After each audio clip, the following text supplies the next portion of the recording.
Hey everyone. So I did a interview podcast with Art Koslinski. He's a great progressive, someone that I think all of you will love. In the interview, we didn't get to this part, so I wanted to put it in before the interview starts. If there's anyone who wants to contact Art and help him out, I just wanted to give you his website. It's artkolinsky.wixet.com/Congress 2018. He needs a little help, and I would appreciate, and I know he would appreciate it if you have any suggestions for Art, anything that you can do to help him out. Now, just fair warning, it was my first time ever doing a podcast interview, so my audio, it's a little on the low side.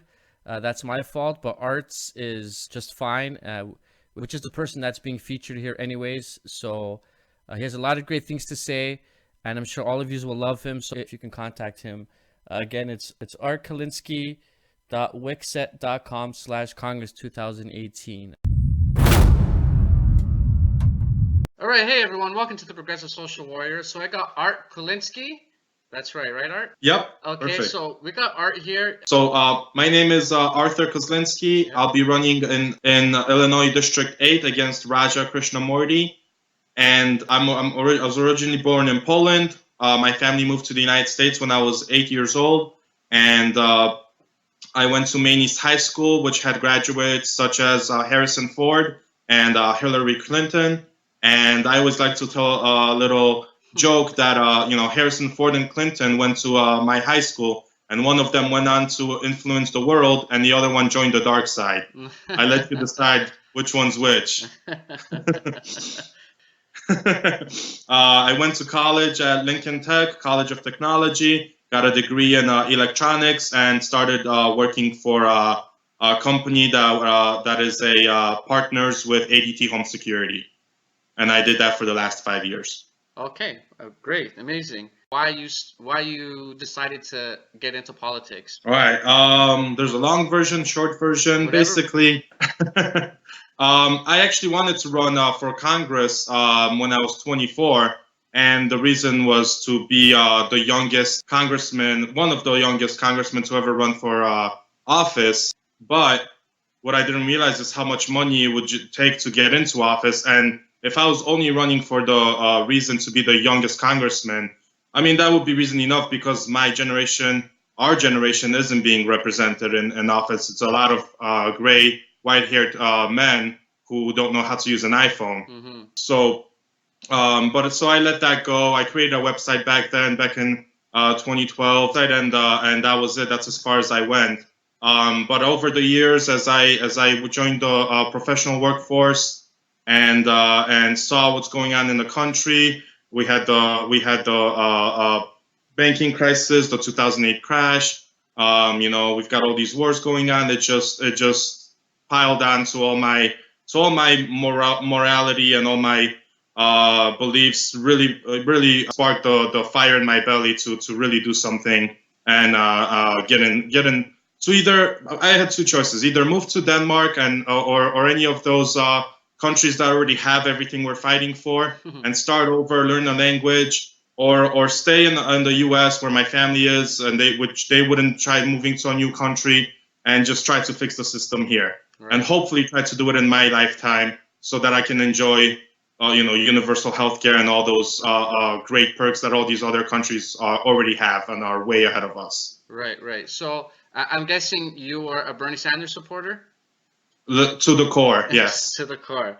Now, Art, you're not a Justice Democrat yet, right? Is that what I understand? They're still looking into. Correct. I'm waiting for Justice Democrats or brand new Congress to get in touch with me. Why the Justice Democrats or brand new Congress? I think they have the best setup to actually get into office. As I said, when I tried to do it before, my very first obstacle was, how am I going to get money? How am I going to get the training needed to accomplish this? And it sounds like the very first day I heard Cenk announce it along with Kyle, I literally stood up and cheered, because that's exactly the path I needed to get to actually win. Right. So I'm definitely interested. I would be 100% in. to give my best effort, full effort. If all they have to do is contact me, because I can't do this on my own. Right, because they give you the training and all that to prepare you to get ready for what you need to expect, right? Exactly. So yeah, go ahead. I have contacted the Green Party in DuPage County here in Illinois, and they have told me they could run me, but they would have to sue to get the number of signatures needed down to, I believe, Republicans and Democrats only have to collect 600, whereas if I run Green, I would have to get 20,000. Wow, really? In 3 months' time. So it just Yeah. It's the power keeping anybody else out, just to keep power. Right, right. I hear you. Now let me ask you, what are your major issues that you're looking to fight for? Basically, you take the Bernie's platform, the Jill Stein platform. I got everything they've got, and then some. So obviously, Medicare for all, Right. Free college, get out of these wars, sell all the bases we've got around the world, Right. close down Guantanamo Bay, get money out of politics, just Right, right. All sounds on and amazing. on. Right. So, like, for example, I'm from Toronto, right? You know that, and Yep. like when I look at, for example, the American healthcare system, I can't believe it. That's one of the main reasons I wanted to get involved, is because I know the benefits of having universal healthcare. So I would be running in the Illinois District 8, which is Schaumburg area here. The current congressman is his name is Raja Krishnamurti, Mhm. and I've contacted him multiple times to find out why he hasn't signed on to HR 676, which is the Medicare for All Right.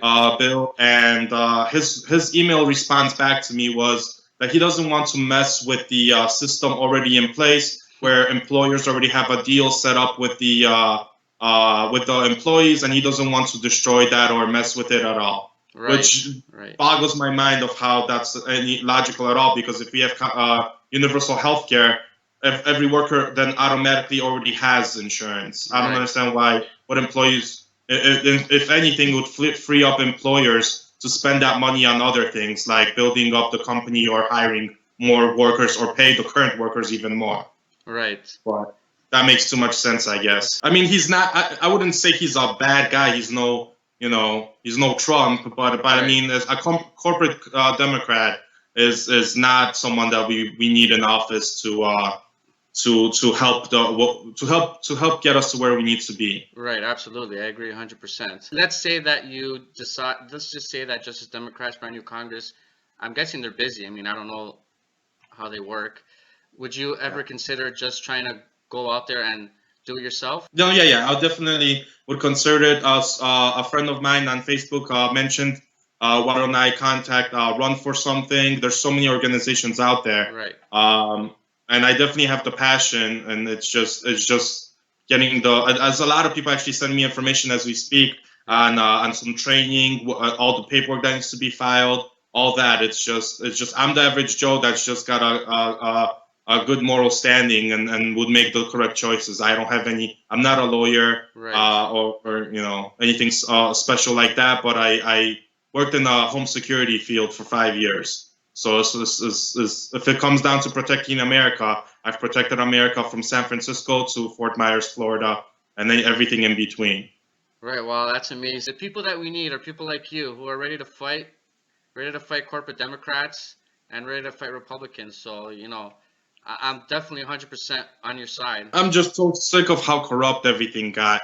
We've got these banks. I mean, I could go on and on, but Wells Fargo creating 2 million fake accounts last year. All they got is a slap on the wrist. If it was up to me, the CEO would be arrested and in prison, and the bank would be shut down and not allowed to do business in the United States ever again. Look what happened at Standing Rock. I actually went to Standing Rock thanks to Jordan Sheridan's reporting. Last November, right after the day after Thanksgiving, I had two choices. I could either drive down to Florida and go jet skiing and have a nice vacation, or I drive up to North Dakota and do something that matters. And I decided to go to North Dakota, and that was the greatest experience I ever had in my life. It was life-changing. It was basically, I can only describe it as the best of humanity getting together for a common cause. Oh, wow, that's amazing, man. See, this is what I mean. This is what I mean. We need people like you running because there's not too many politicians that were going to be going up to Standing Rock and fighting for that cause, as we all know, Yeah, right? yep. I mean, from what I saw, Tulsi Gabbard Right, stopped by. I right, wasn't there when she was there, and I heard that Dennis Kucinich was planning to go down there, but he couldn't get a flight because of a snowstorm coming in. right. Um, I stayed there for about a week. I left literally the day all the veterans were coming in. I helped build, chop some wood for the sacred fire, build the tents for the veterans coming in. I mean, December, I believe it was December 4th, where all the people started coming in. About 10,000 people at that point showed up, and you just saw headlights going up a hill as far as you could see of all the people coming down to support what was going on there. Well, And the that, fact that they, and the problem is, look at all the people standing up for this, and yet they decided to make this pipeline go through anyway, right, when the majority of the United States is against it. right. We're And done with fossil fuels. It would just whatever happens to green energy, it's so easy to transition. and how do you feel about all these wars that are going on out there, with the American foreign policy? Do you have any thoughts on Uh, that? Wars are very simple for me. We need a group that works for peace, and war is very simple. I don't know. I don't remember who said it, but war should be if anyone wants to declare war, if anyone wants to go to war, or even send missiles without a declaration of war, they should be at the front line. So Trump, Ivanka, Jared, the John McCains should be on the front lines with their M16s ready to fire at whoever's shooting back at them if they want to take us to war. That's how simple war should be. You would see how quickly we become Switzerland and never get involved in another war if every person, congressperson, every Senate, every person in the Senate, and our executive branch had to be on the front line. Right. I agree with you 100% on that. Because How about them? I know the minimum wage is another. Do you have any thoughts on that? yes, I feel like we're fighting for half a loaf here. $15 an hour is not good enough. If you look at productivity versus back how many years ago to now, the real minimum wage should be $22 an hour, 21, 22. That's what I would be fighting for. I was in sales. I was in sales for 5 years. If I learned anything, it's that you always ask for more than what you want, because once you finish negotiating, then you actually get what you were looking for in the first place. Right. So we should be starting this fight at $22 an hour, and maybe we negotiate down to 20. But 15, by the time that it gets rolled out and enacted, let's say 7 years from now, 15 will become the new $7. Right. Ah, yes, I agree with that. Sorry, One go ahead. more, one more Yeah, thing. I yeah, also yeah. Jesse Ventura was the first one to suggest this, and I love the idea. We should have a maximum wage where all CEOs and their executives can only get paid $5 million a year. That would be the most they can get paid. So that because if anyone makes more than $5 million a year and can't make ends meet, they've got a mental disorder, is how Jesse put it. Right. And I completely agree. That way, anything above 5 million has to be invested back into the company, back into hiring workers and paying them a living $22 an hour. So Right.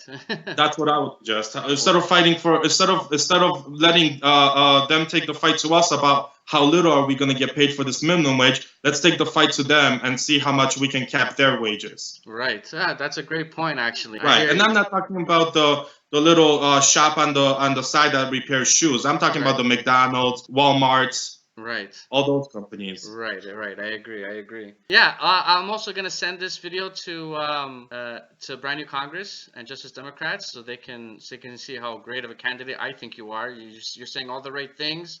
You're for all the right things, and we definitely need people like you who are gonna fight back because it's gonna be a tough fight. So I agree, and I and thank you very much for having and me on your show. absolutely, all right. And I hope I can get this. I'm a small channel, but I'm gonna try and get this to as many people as possible, buddy. That's for sure. Thank you, I appreciate it. All right, all All right, right, all right, all right. Thanks, buddy. thank you. Take care.